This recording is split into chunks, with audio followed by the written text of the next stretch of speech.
Nah, kalau pengalaman nih paling memorable, Mas Faris, touring bersama YRO ini, kira-kira pengalaman yang mana yang satu mungkin yang nggak akan bisa dilupakan dan kenapa?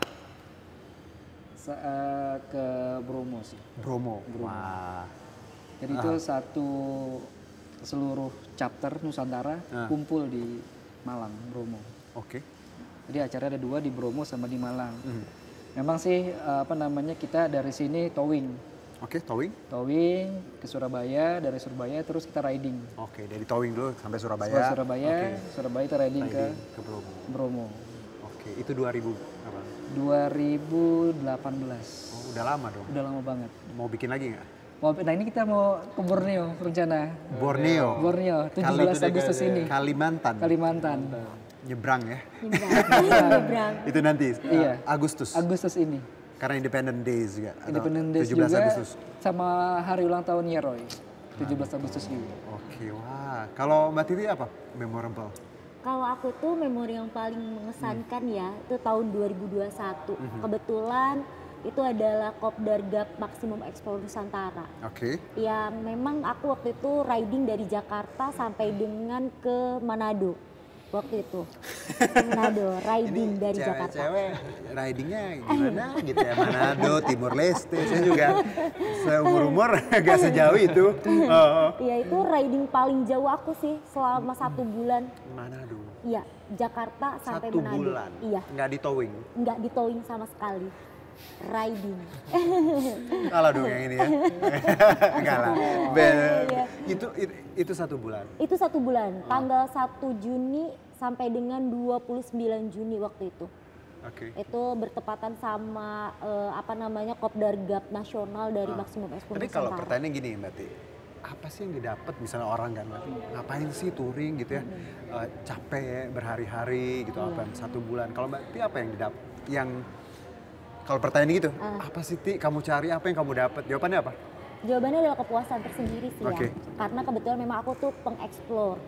Suka sama yang namanya pariwisata. Yang mungkin orang belum pernah lihat, aku cari nih. Iya. Kira-kira Dan nggak semua bisa dijangkau kan. betul. Apalagi naik motor tuh gampang banget. Apalagi kan selain pariwisatanya aku juga demen makan, kuliner. Oke. Jadi setiap kali aku berhenti di satu wilayah, aku pasti cari makanan yang unik-unik, yang murah-murah, nggak mahal gitu loh. Terus juga sambil aku cari apa sih nih destinasi apa yang orang belum pernah datengin. Orang kalau sana orang banyak tahu kan udah paling ganti orang doang kan, ya nggak sih tempatnya itu aja gitu. Tapi aku enggak, aku cari orang yang belum datang. Dan itu aku pernah salah satu di wilayah Halmahera ya, kebetulan di Bacan. Itu aku ngelihat belum ada yang ke sana waktu itu. Aku datang ke namanya Pulau Tawa atau Pantai Tawa kalau nggak salah. Jadi itu laut tapi pantainya tuh airnya air hangat dan air panas. Di sana tuh bisa ngerebus telur selama 30 menit dan mateng itu. Itu pantai ya? Pantai. Itu Pulau Tawa, Pantai Tawa kalau nggak salah namanya. Itu nggak mungkin dijangkau kalau pakai pesawat. Kalau pakai pesawat kayaknya enggak ya, turunnya di Ternate kalau nggak salah. Itu harus makanya itu yang riding yang nggak bisa orang lakukan. Nggak bisa ganti. Iya, makanya aku itu pengalaman luar biasa. Nah, sebelum ke Mas Iwan, sama pertanyaan ke Mas Faris. Nyari apa sih Riz? Gitu, ketika touring berapa lama? Nyari kepuasan sih. Ketika ya kita kepenat kerja seharian atau berbulan-bulan terus kita touring dengan motorsport, itu rasanya emang ada passion di situ. Iya sih. Karena kalau ada rasa melepas gitu. Kalau memang hobi ya, passion tadi tuh ketika ngelakuinnya tuh kayak memang nggak dibayar nggak apa-apa gitu. Seneng gitu. Dan kadang lupa waktu kan, lupa hari gitu. Dan itu yang teman-teman rasakan gitu. Plus juga kegiatannya ini positif banget, apalagi kaitannya dengan ya Mas Iwan pariwisata, ekonomi lokal gitu kan. Akhirnya teman-teman bisa belanja, bisa tadi beli di sana juga, masyarakat terbantu. Nah, ngelihat bahwa aktivitas touring tuh sebenarnya nggak sesimpel yang orang pikir ya. Ada pergerakan di situ ekonomi, ada juga kearifan lokal yang kita berdayakan, kita hormati. Pernah nggak sih mengadakan program bareng teman-teman yang akhirnya tadi mengeksplor wisata-wisata atau tempat-tempat tertentu, Mas? Atau mungkin nanti ke depan mau?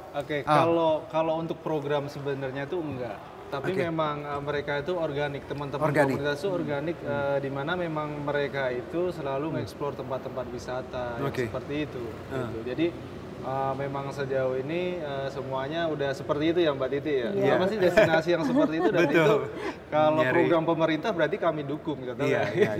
Tapi sebenarnya kalau kita lihat di sini ya, kalau kita bisa tangkap pemerintah juga ya, produsen juga ya, sangat bisa ambil andil ya.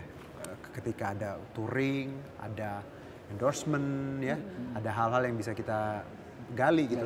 Kerjasamanya bisa banget, teman-teman ngevlog, terus turismenya jadi terkenal, Pemdanya misalnya bisa ngebantu kita, selama di sana akses segala macam.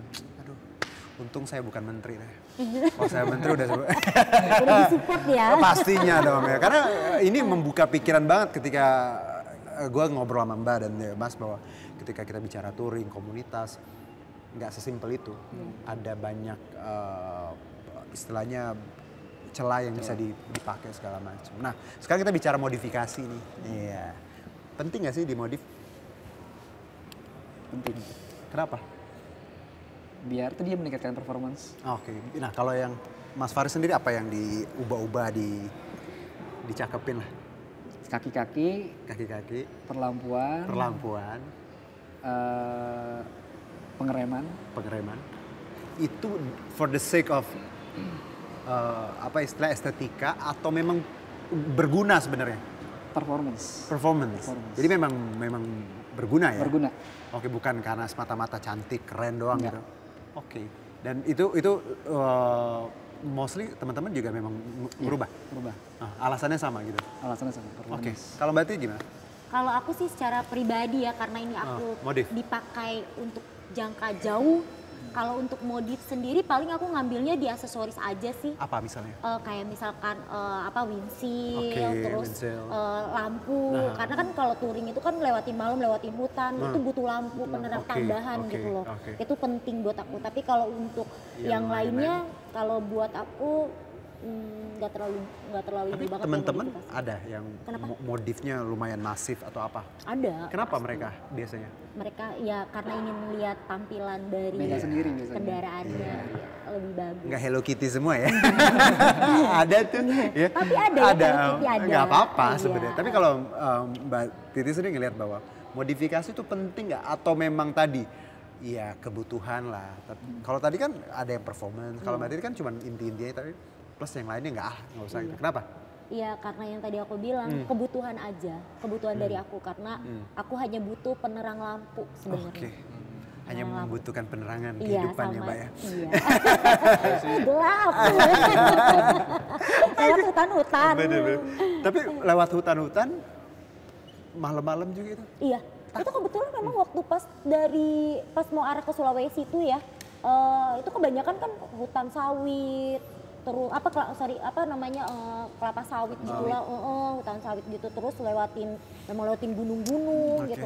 Kalau nggak ada tambahan lampu penerang, ya Iya, pastinya ya. Nggak sampai. Karena medannya bukan Jakarta. Iya, medannya bukan Jakarta, kebanyakan hutan-hutan gitu. Nah, Mas Iwan, kalau kita lihat modifikasi ya, legalitasnya lah gitu. Teman-teman ya memang user kita, tapi mereka juga punya kebutuhan lain, akhirnya mereka modif gitu. Ya, kalau dari Yamaha itu juga memang part modifikasi itu juga ternyata banyak sekali. Ya, karena memang Yamaha juga segmennya itu kan semua kalangan seperti itu. Terus kemudian juga untuk part-part modifikasi itu kami juga sediakan gitu kan. Walaupun memang di aftermarket juga ada. Nah, terkait untuk hal yang modifikasi sih sebenarnya nggak terlalu bagaimana ya. Yang penting kalau dari Yamaha atau dari kami YRA itu ingetin aja untuk tidak berseberangan dengan regulasi yang ada, contoh kayak gitu. Karena kalau di regulasi itu kan yang penting kan nggak mengubah fungsi seperti itu. Terus kemudian juga kapasitas mesin yang seperti itu, terus mengubah dimensi, mengubah warna.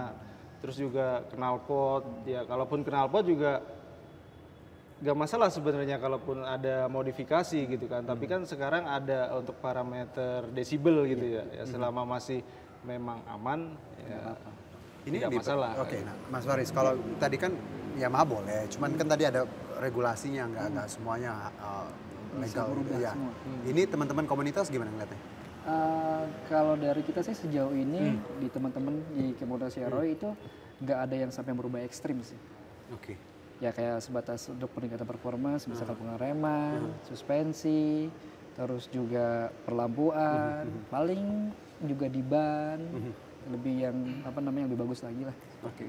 Jadi memang kalau kita tadi komunitas jelas ya, support ketika misalnya pabrikannya tadi ada regulasi seperti itu, ya memang akan seperti itu modifikasinya. Mungkin ada yang ekstrim tapi ya buat kontes. Bukan buat harian, bukan buat touring. Betul, karena kan ya kebutuhannya kontes gitu ya.